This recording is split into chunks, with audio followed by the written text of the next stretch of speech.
wholesale and retailers as part of the organization, and we collectively serve approximately 2/3 of California's population, was 24 million people. We've been working individually and as collectively sharing our information and our ideas to really plan for the long term. You can see this graphic showing how in 1990 our total supplies were about 5.4 million acre feet, and it was fairly diverse, but you can see what our projections are for 2030. And that really is going that increase is going to be taken care of primarily through ag efficiencies, conservation savings, and recycled water. Our agencies have been working to make sure that our communities have both a reliable and resilient water supply for periods of drought like we're into now. This presents the current savings and the future projected savings for water supply. You can see from this graphic that we have in 2010 we have savings of about 1 million acre feet of water is what we actually saved, and we are projected to get up to about 1.8 million of acre feet. This is per year in annual savings.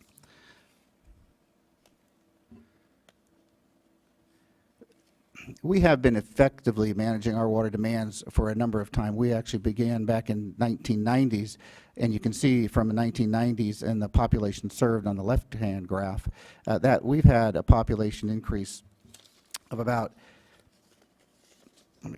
demand of about, excuse me a moment. We've had a population growth of 25%, and during that time the demand on water supply has only been about 3% increase in the demand. So that's a significant savings, and that is based upon a lot of the programs that we have been putting in place on water conservation. Our agencies collectively have invested in our infrastructure. It's been over $21 billion invested, and we have more to come, and this has been over the last 20 years. Our agencies have investing so that we can have these reliable systems to help get us through these drought conditions. Oops.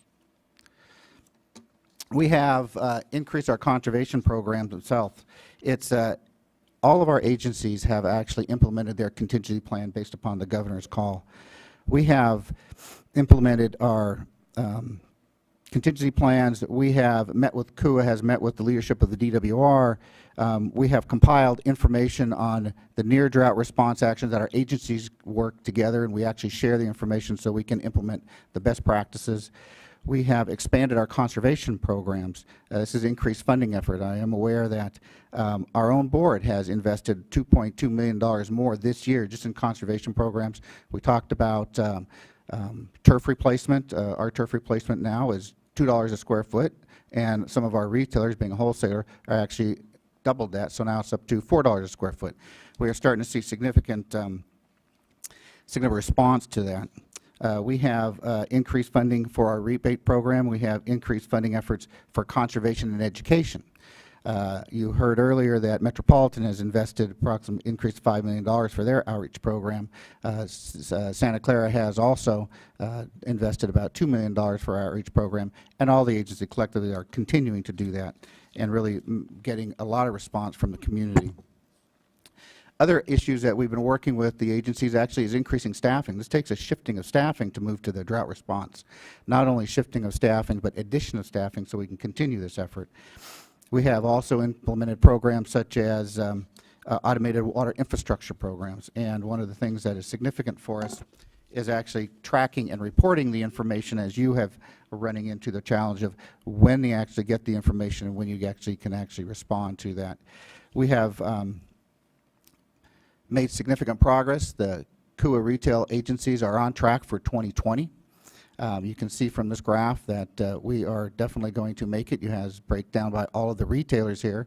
The wholesalers are actually supplementing that, and the wholesalers, both Met and Santa Clara, have added are expecting to exceed it by 700,000 acre feet in terms of water.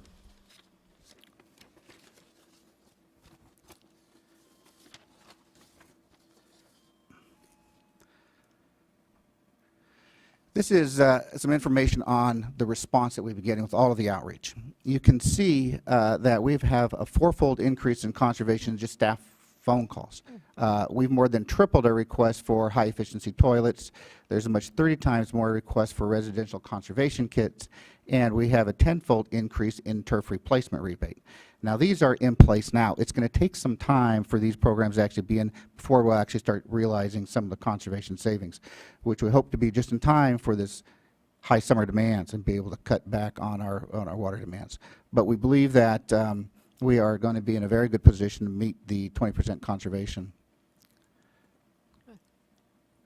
This is one of our retailers, East Bay Mud, and how they track their water rates. You can actually see from this graph, I'm not going to go through the details, that they're actually realizing the conservation. They're measuring it almost on a daily basis.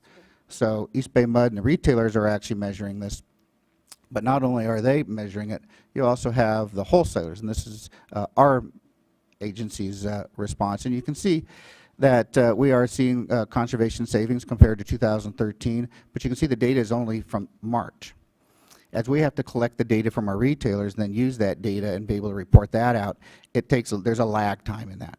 And that lag time is a concern. I know we report to our board on a monthly basis in terms of the response, and we report to the retailers, but we anticipate that, as you just saw previously, the programs that we put in place and the response that we're getting from the community, we anticipate we will actually get there.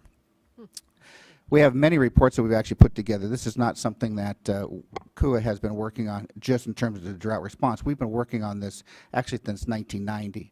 And what you're seeing is a lot of our ability to actually conserve water and put that in our long-term planning, and you're actually seeing those results. Some of these reports will help direct you to some more information that we're doing. So thank you very much. If you have any questions. That's great. Yeah. I have one question. When you showed and many of the urban agencies that I know of show the same graph of over the last number of years, 10 years, or some go 20 years and some go, longer. There's been a flattening out of water demand because of conservation measures, and everyone's quite proud of that. Is that how you project in your urban water management plans how much water you're going to need? Do you factor that that flattening out of the use in as you project out?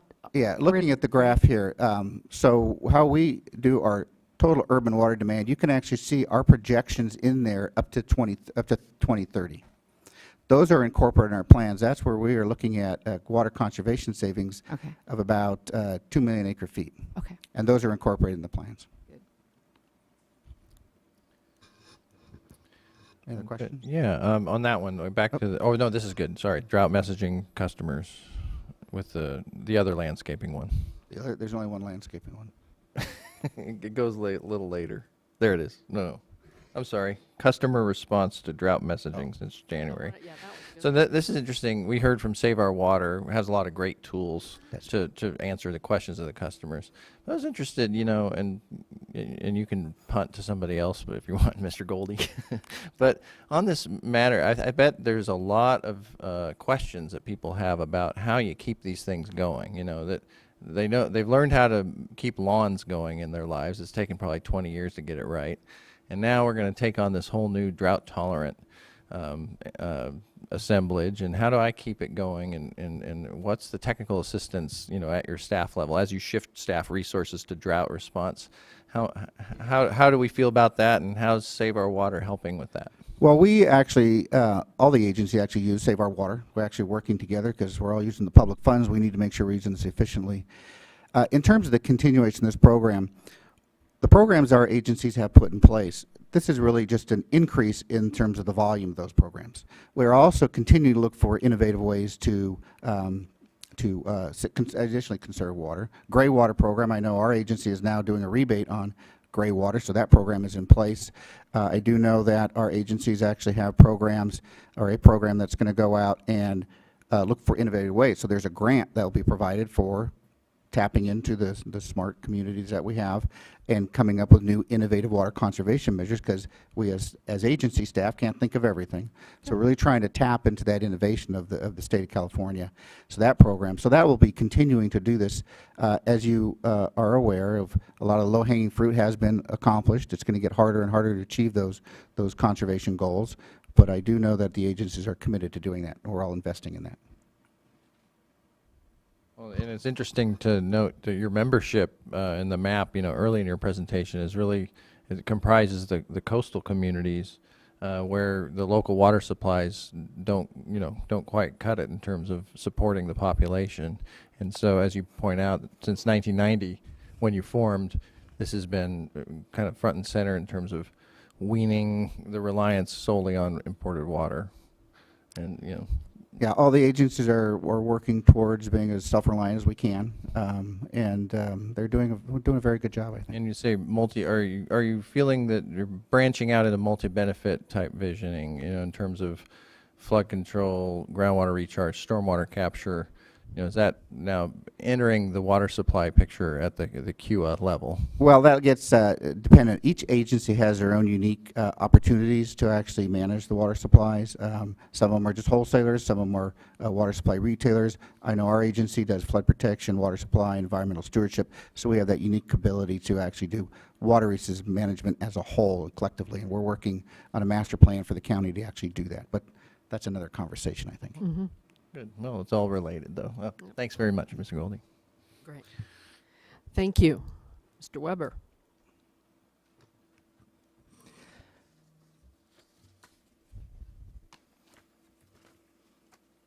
Well, while my presentation is loading, I'd like to introduce myself, Greg Weber, Executive Director of the California Urban Water Conservation Council. With me is Luke Sires, who's one of my program managers. I'm relatively new on the councils, I think many of you know, and so Luke helped me and other staff and our board members put together this overview, and I asked him to join me here, particularly to help answer maybe more of your detailed questions if we get to that point. So very briefly, thank you very much for inviting us. We were asked to do a slightly different spin on things. We heard from Dave that from a lot of people's perspective, conservation is only a response to a crisis. But as your work knows, and as we have worked for over 20 years, this is a long-term investment in changing Californians' relationship, their behavior towards their water. So I wanted to give you a little bit of overview about the efforts that have been going on for a long time, and then also to talk about more specifically some of the things we've noticed over the last 4 years before the 2013 dry year started. So just a little bit of an overview. Most of you know this. We've been around for over 20 years. We have now had almost 300 retail members sign the Memorandum of Understanding, almost 40 wholesale utilities, and almost 20 environmental groups. Now, these are signatories. Means they subscribe to the general principles. It doesn't necessarily mean they report. We'll talk about that in a bit. The brand, the hallmark for the last 20 years have been the best management practices. More on that in a second. And we are going to be focusing, our data here is freshly collected from those agencies who report, and there's a variety of ways for them to report their data to us. We'll talk about that more in a bit. I do want to make it clear that it is under the Memorandum of Understanding, it is a voluntary action on the part of our members to report. That being said, there are some indirect, shall we say, incentives that may be written into specific water supply contracts from some wholesalers, and there's some also some incentives that have come about as a result of statute and eligibility for grant funding. So our BMPs were originally more numerous. More recently, about half dozen years ago, they were reorganized into foundational, which everyone is committed to, and then programmatic, and there's a variety of different ways to actually accomplish the goals of the programmatic BMPs. So the data that I'm going to give you in the next couple of slides, I need to tell you it is still preliminary because of the drought. There's a lot of interest in people in reporting, but it's also they're very busy. So those are the numbers that we've got as of last week when we finalized this. So it's just kind of on the broad, oh, I'm sorry, I think, nope, okay, nope, I did hit it twice. So on the foundational BMPs, BMP, did I skip that slide? No, I guess I went over it quickly. On the foundational BMPs, BMP1, which looks at kind of utility operations, BMP2 that looks at education. So basically, these are the overview here. Let me drill down a little bit into who's reporting on our BMPs 3 and 4 and 5. Oh, I'll back up again. I apologize. So everybody who reports needs to report on BMPs 1 and 2. So we've got about 220 retail and wholesale utilities reporting. And we've looked at data since we changed the BMP structure and since we've upgraded our database. So we're looking at data since 2009. Our members report every 2 years. So 2009 and 10 was the last reporting cycle. 2011 and 12 is the reporting cycle that is just being completed now. So we talk about a lag time. We definitely have a bit of a lag time, and it'd be great to find ways to update us a bit more on that. On the BMPs 3, 4, and 5, only about only retail agencies report on these, and only about a quarter of them use the more traditional options of basically doing each of the itemized BMPs kind of point by point, or doing a near equivalent to that using a variety of comparable efforts, which we call the flex track approach. 3/4 of our retail agencies are now using our GPCD option. Our option calculates things slightly differently from the state 20 by 2020 approach. And if I recall correctly, I think our metric was announced before the state came up with 20 by 2020. So our target dates are not quite the same as the states as a whole. So that's a summary and an overview of the kind of the locus, the universe of agencies that are reporting. So let's drill down a little bit more on what they are reporting to us. So on BMP 1.1, which is a big part of general utility operations, so all of our utilities have water waste prevention practices. So they have all the tools in place that are required, such as waste prevention ordinances.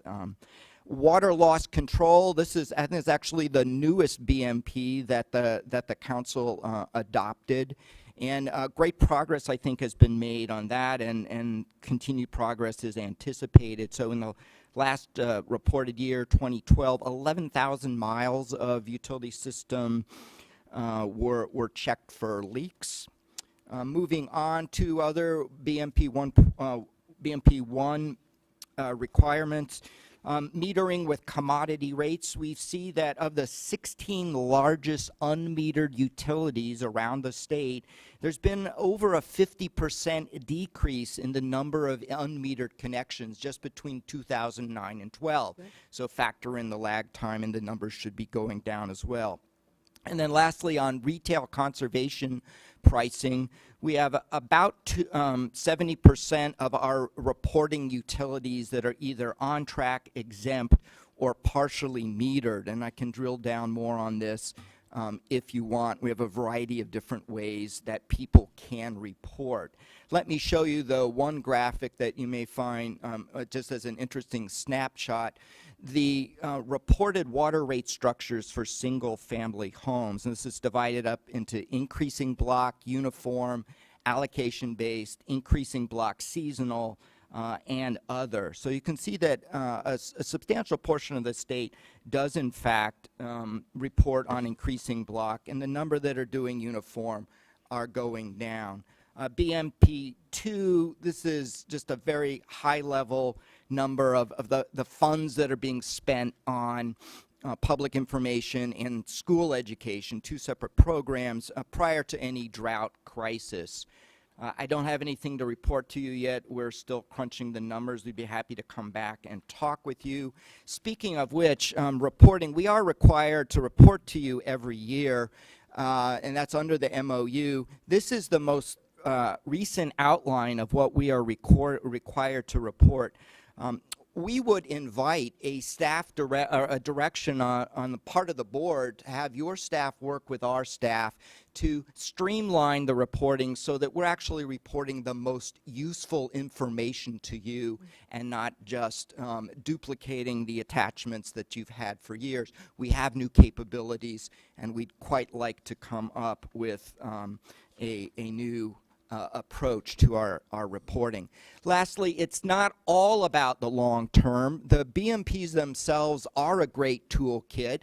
While they contemplate implementation over time, for agencies that are trying to ramp up their efforts, that's a great place to look. How much of this are we doing? That's whether you're a signatory or whether you're a reporting member or not. We're going to help out with our partners in the Department of Water Resources here to help agencies jumpstart their efforts with a jumpstart toolkit, which will include information. We're not going to duplicate the great efforts of Save Our Waters. We're a partner agency with them. We're not going to duplicate other efforts, but to the extent that there are tools out there that aren't currently easily accessible, so such as water waste ordinances. What do they look like? What are the trends? Who's doing what with implementation programs? We hope to include information like that. What do water shortage rate structures look like? How do you get them in place? How do you make them comply with Prop 218? So we'll include that in our Jumpstart toolkit. There are so many how-to videos. You all are producing a great series. And we've already got a link to them. But we've got a grant in place with, again, our partners, DWR, to pool all the how-to videos that are being produced across the state, put them together in a clearinghouse, analyze them, put the best ones up there, figure out where the gaps are, and come up with ideas to fill those gaps. Save Our Water has linked to our H2O House, I think should be pronounced. This was innovative when it came out. It's still the best. We are going to be improving it. We've done some other things, and they're up there as well. And my time is up, and I want to thank you, and we look forward to working with you and helping our partners at Aqua and KUA really take advantage of this crisis. Thank you. Questions? That's great. Hopefully you'll stay around. Sure, until we have a plane to That's catch right, at you some must have point a plane for to catch. our plenary, where we'll have a drought plenary, a drought panel tomorrow, and we really hope that you will be there for a short period of Be there for time. the whole morning. That'll be wonderful. Early part of the morning. Thank you. Yeah, thank you very much.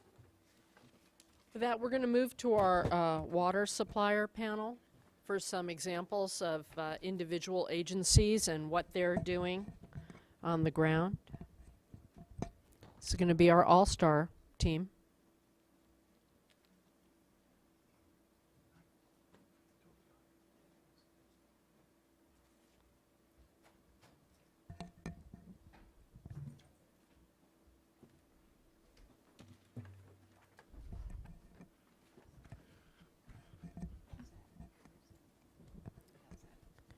Is he here, or is he?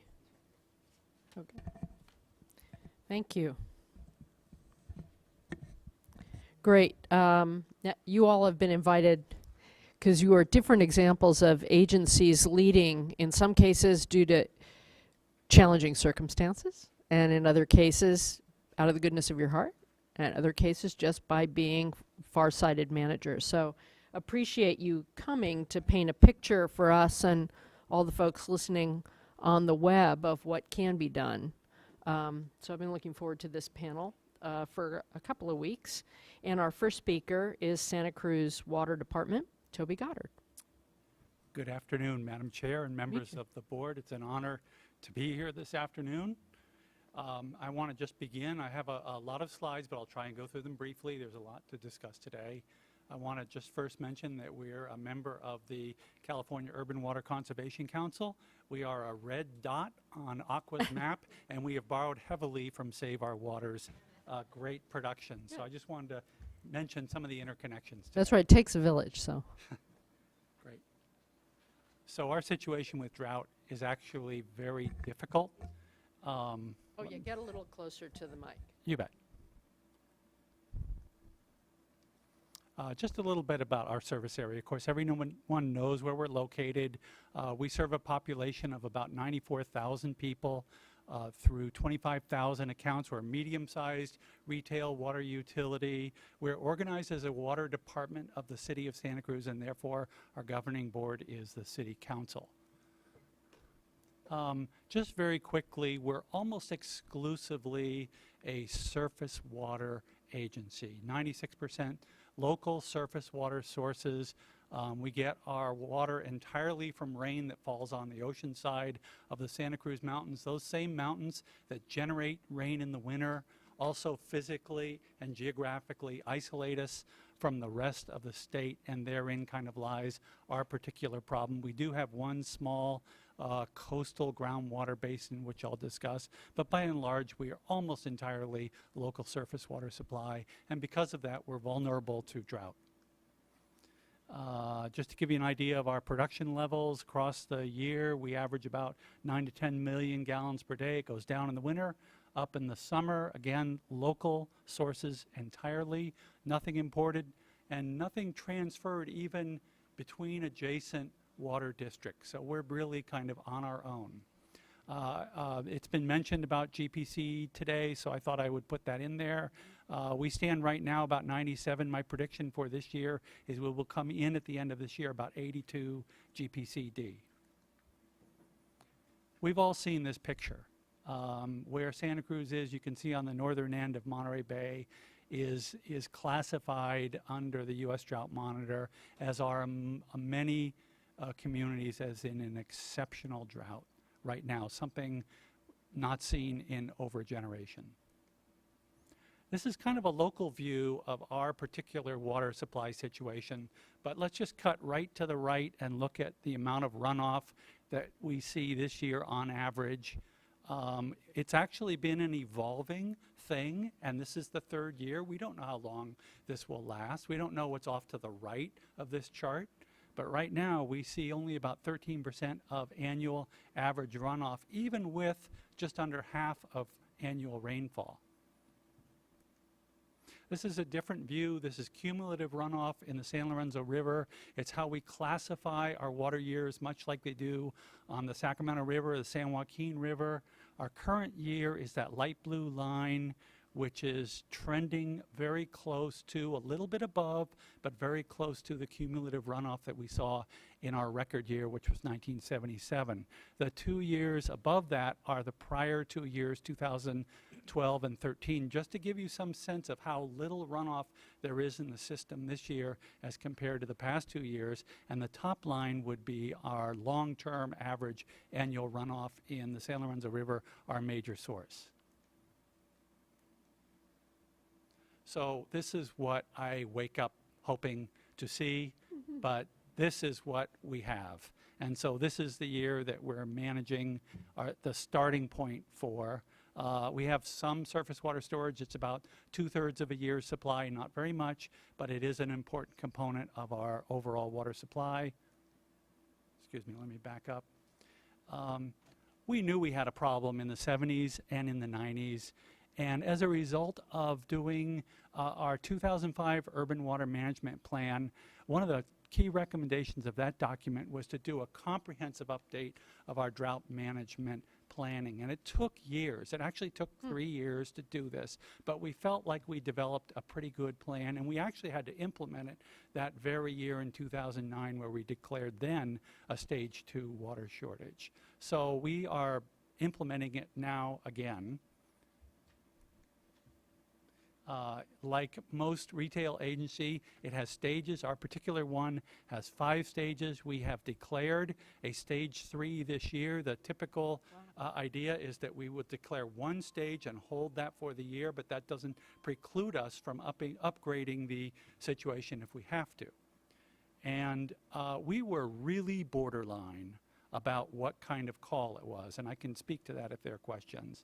But a lot of the things in this plan have already been decided about priorities of use, about how water is to be allocated among classes of customers. So it was helpful to have that all documented and not have to go through those decisions at the same time, because we didn't have long from when we had to make a call at the end of March to when we had to be rationing on May 1st. So did that mean that when you were doing your planning process over those 3 years, you had the community conversations about outdoor irrigation? Absolutely. It's important. In fact, we paused many times to talk about the difference between what is business and what is irrigation in some areas where it wasn't exactly clear.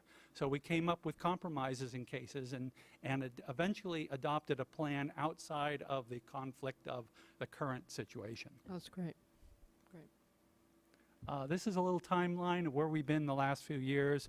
We've actually had kind of minor shortages off and on for 5 out of the last 8 years. But as of February this year, I got to tell you this story. We echoed the governor's call for voluntary 20% conservation, and we were skewered. Our community said, you need to do more. Right. It was a really interesting response. That's great. But as a result, we did early declare a stage 3 water shortage and then began immediately implementing that to become effective May 1st. Right. Some of the key regulations that apply is water rationing for both of our single and our multifamily customers. In stage 3, business customers are not rationed. We can talk about why that's so if you want. I'll talk a little bit about our large irrigation accounts that are under rationing, but they're under a water budget system, which is one of the BMPs that we subscribe to as a signatory to the MOU. And then, of course, there are general restrictions that you'll see from all sorts of retail water providers. I mention this picture because it shows that about 80% of our consumption and about 90% of our accounts are under some form of rationing right now. The only part that isn't is the gray slice that is business. So how's it work? There's no perfect system. We looked at the pros and cons of lots of different systems. No retail water utility that I know of knows exactly how many people are in a home, so you can't do a pure per capita system. No one wants to do a just reduce on a base of percentage because you're penalizing past conservers. So we came up with a plan that was basically came from the Goleta Water District, which was essentially a flat allotment for our single residential customers that meets essential indoor needs but is not enough to meet all of their ordinary water demands outdoors. And then it's accompanied with this enormous penalty rate, which functions like a deterrent. So I'm just going to stop there. If you have questions about how that works, if you have additional permanent residents in your home, you can apply for more water. For multifamily households, So that's interesting to me. So that is a block of water per month, per calendar month. And correct me if I'm wrong, but then that carries through dry weather months, or is it the 180-day type time frame? it is. It's 6 months. 6 months. And we'll extend it if we need to. But it typically targets outdoor use while preserving adequate water to meet our personal care needs. And there's something kind of intuitively attractive about that because it's a block of water. It gives the user the flexibility, the freedom to determine what is most important, where they can cut back, and where they can, give and take, let's say. A lot of choices being made. And so it maintains the freedom at the individual level. Yes. Okay. And what was your trigger for going into stage 3? 25% shortfall based on what our projected demand versus our available projection of supply would be. And it was very borderline. It was a tough call this year. Multifamily residences get their allotment based on how many units, dwelling units there are at the account. I don't want to explain too much about that, but they scale from 2 units in a duplex to 200 units in an apartment. So you have to have a system that scales up and down with the size of a multifamily complex. And ours does, it also has the penalty rate for exceeding your monthly allotment. Ours does that like this. So it scales with the size of the structure. You get, as an example, if you are a 4-unit multifamily residential apartment, you would get 7 units of water or 7 CCF of water per dwelling unit for a monthly allotment of 28 units. And again, if you have an extraordinary number of people in that particular account, there's a system to allow for additional water. Do you have your apartments, are they metered, each of them metered, or is it just? Well, by definition, a multifamily account to us is many dwelling units on a single water meter. Okay. Otherwise, they're a single. And a single-family home is a 1 dwelling unit on a single water meter.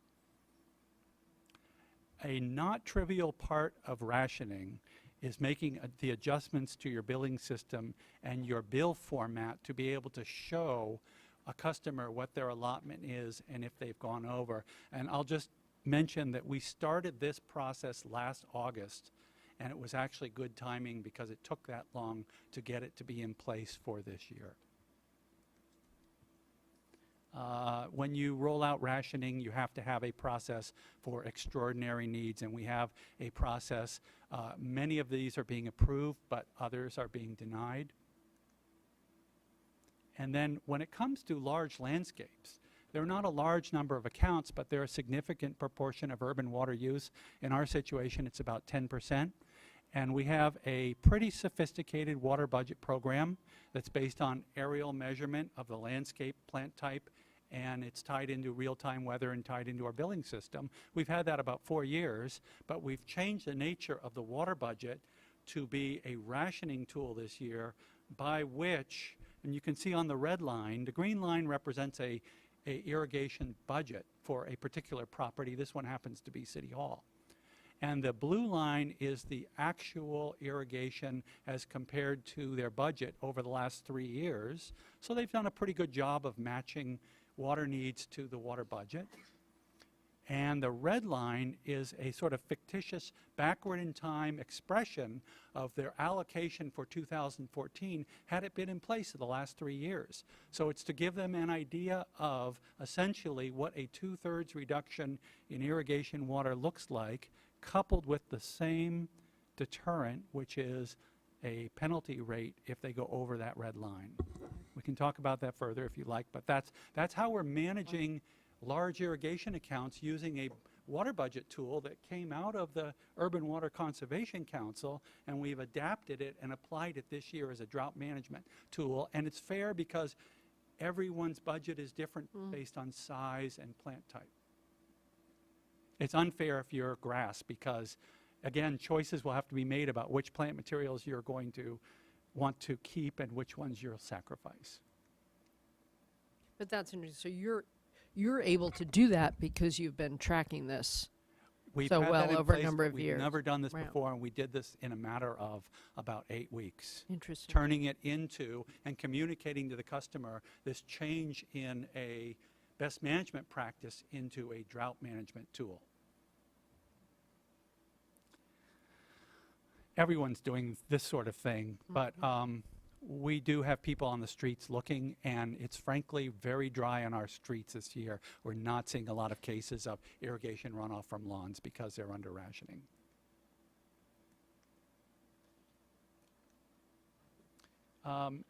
There was some discussion by the chair about what are we managing for, and I want to highlight that here.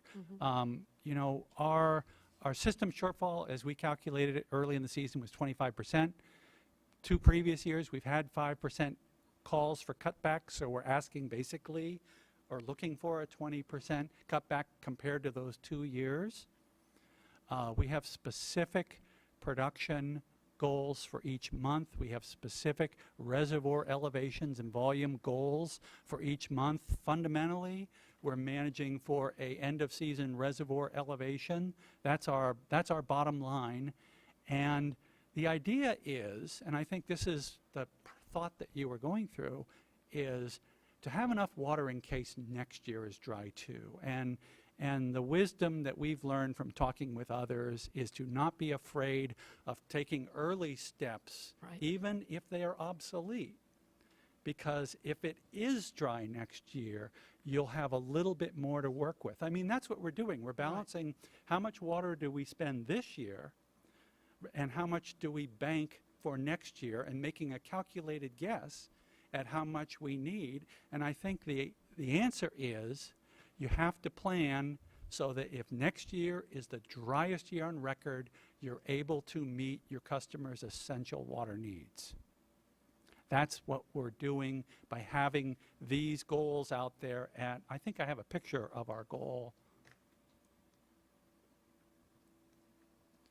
This is our production tracking 2013-12 average versus 2014, kind of like what your staff were surveying. That's right. Just very early in the system, but you can see how we're kind of trending at almost wintertime production levels even into mid-June. And this is where we have our management goals set for reservoir storage.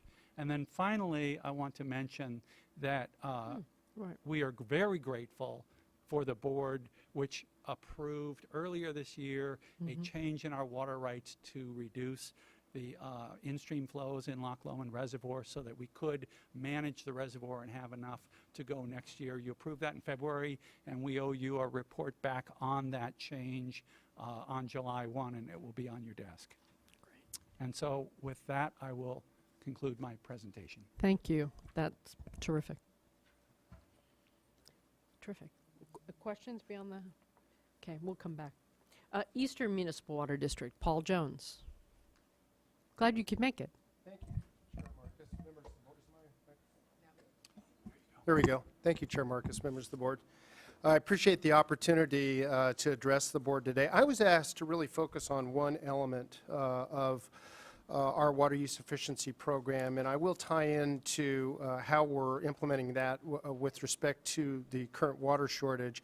But that really is the allocation-based rate structure. I think you've heard a little bit about that today. I want to talk about our experience. We have several years in experiencing the allocation-based rate structure, and I think it's fairly informative in terms of the amount of sustained conservation and water use efficiency you can get from these types of rate structures. So a little bit background on Eastern. Again, we were established in 1950. We're about a 500 square mile service area, 750,000 people. We serve 7 cities, unincorporated counties, so we have large urbanized areas. In between, we have agricultural areas, and so we still have a lot of agriculture in Southern California, believe it or not. We're one of Metropolitan's 26-member agencies. We are also in a very high-growth area. During the peak of the economic upcycle, we are adding about 16,000 new connections per year, so that's a city of about 40,000 per year. In addition, we've developed a very substantial local resources program. We're in a very dry region, 11 to about 12 inches of rain per year. This year, we're running at about 3 inches.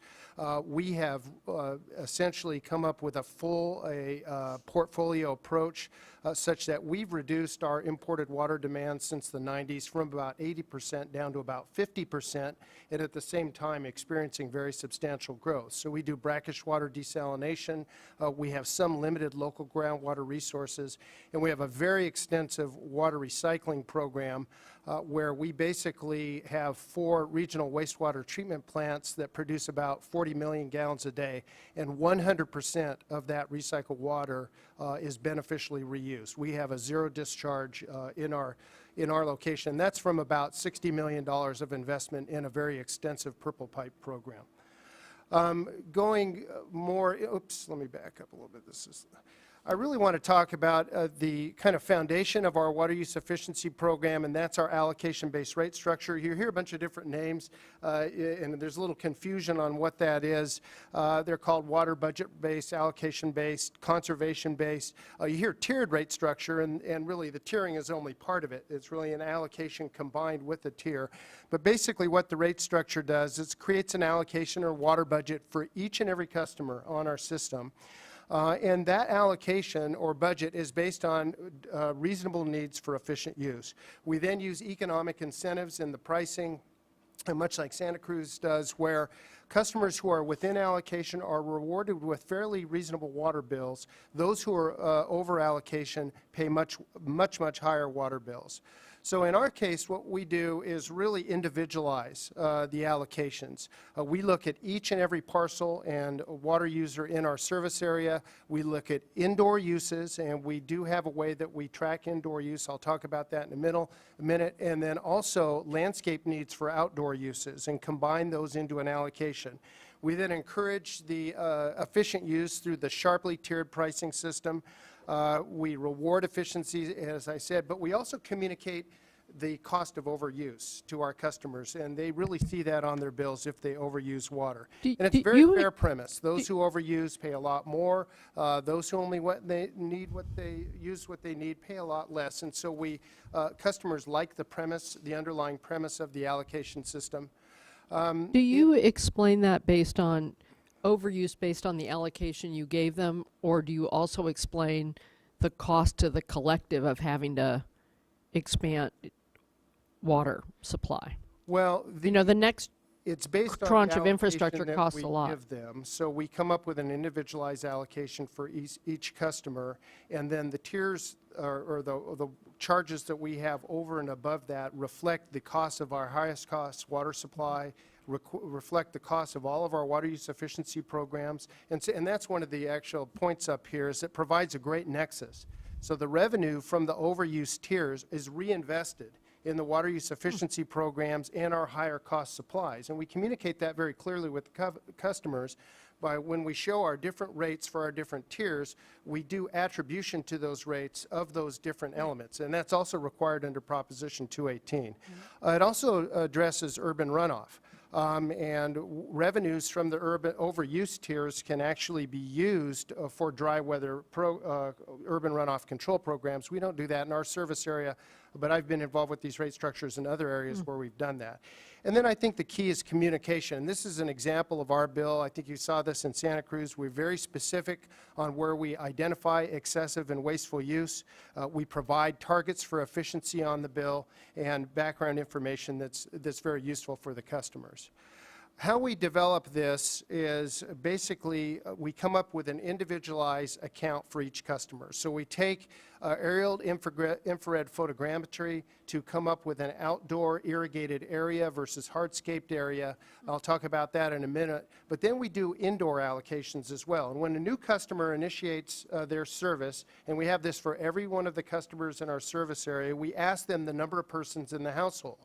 We have default values for those number of people in the household, and so they get a variance. So if they're a single-family detached and they have 4-person, they get a 1-person variance that adds to their allocation. We also have variances for special needs, as was previously described, medical needs and so forth, and that adds to their indoor allocation. And it's basically on the honor system. So we ask the customers how much water, how many people they have in the household, and they give us that number. And a question was earlier about that, well, how do you basically know that they're giving truthful information? We have a sewer bill, and our sewer bill is based on the number of people in the household. So the data we get from initiating customers' water bill, they say they have 3 people, their sewer bill is calculated the same way. If they say, well, I'm going to game the system and I'll tell them I have 5 people, well, then their sewer bill is going to reflect that financially. So it's kind of self-correcting to some extent. The outdoor allocation, as I mentioned earlier, is based on the irrigated area. We use parcel information, so we have for each parcel. We use the aerial infrared photography. We verify that in the field. And we also collect evapotranspiration data for 50 separate zones in our service area. So we basically take the irrigated area, the evapotranspiration factor, a plant factor, and we come up with an outdoor allocation. So during the summer, in our service area, it's over 100 degrees every day. They get a much larger allocation. During the winter, they get a smaller allocation. We also give variances for large animals, which is something we have to do out in our area. We've come up with that. But we also do account adjustments. So our older customers, they basically get a larger, slightly larger outdoor allocation. But since we've done, I think, a very good job working with the cities to getting the plant materials changed and landscape ordinances in place, the newer the units and the newer development of our service area, the smaller their outdoor allocation becomes because of the plant material that we require be put in. So this shows how that is priced. It goes from a low of $1.73 per 100 cubic feet. So if in the green, if you're within your allocation, you're basically buying water in the first two tiers, the indoor and outdoor allocation.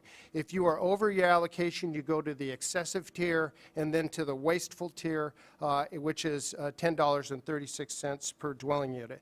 So if a customer, an average customer is within their allocation, they'll be about $40 a month on their water. If they're over allocation and they're in tier 4, they're going to be over $200 a month. So it sends a very strong pricing signal. What we also have is the ability to provide a drought factor, and this gets to our water shortage contingency plan. We have a 6-stage plan. We're currently in stage 2, which is a voluntary 20% plus some additional mandatory measures. We can, in our next stage, stage 3, apply a drought factor. And what that drought factor does is it further shrinks down the outdoor portion of the allocation. So as we get in successively more severe water shortage contingency stages, we can shrink the allocation for outdoor more and more and more, and eventually we shrink it down to 0, and then it's only for indoor and personal use in the very extreme end of the allocation system that we have. We recently have University of California Riverside. Sorry, could I give you a quick question? Sure. Thank you. I appreciate that structure. Do you find that the fixed costs of the agency can be met by the Tier 1 and Tier 2 pricing alone? Because you touched on that. Yeah, with that's a very good point, is we do have a fixed monthly meter charge, and then, which it's fairly modest, but then our fixed costs are entirely covered in the fixed monthly meter charge and then in Tier 1 and Tier 2. And so we find that we can actually talk about water use efficiency and ask our customers to cut back and then not go into the boardroom and get worried about being able to cover our expenses. So it's purposely structured that way, where we recover that in the fixed costs in the bottom 2 tiers. I think that's an important sustainability issue. We talk about water sustainability. There's also Financial institutional, sustainability. and institutional sustainability. And my Getting board reelected. appreciates your comments on that, yes.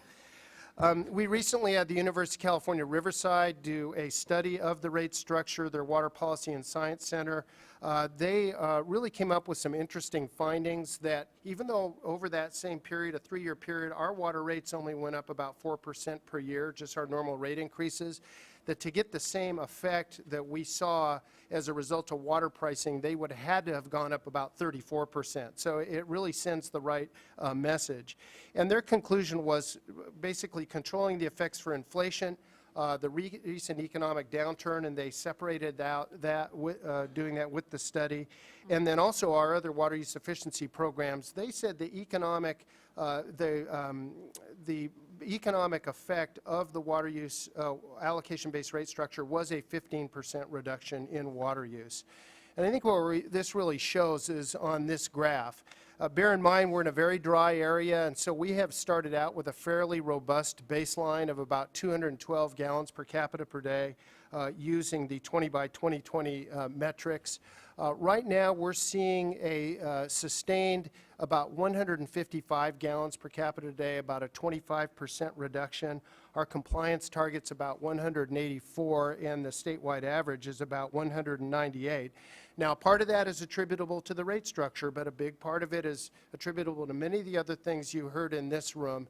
It's basically the device incentives that we've offered with some of the revenues from the rate structure plus from our water wholesaler, Metropolitan.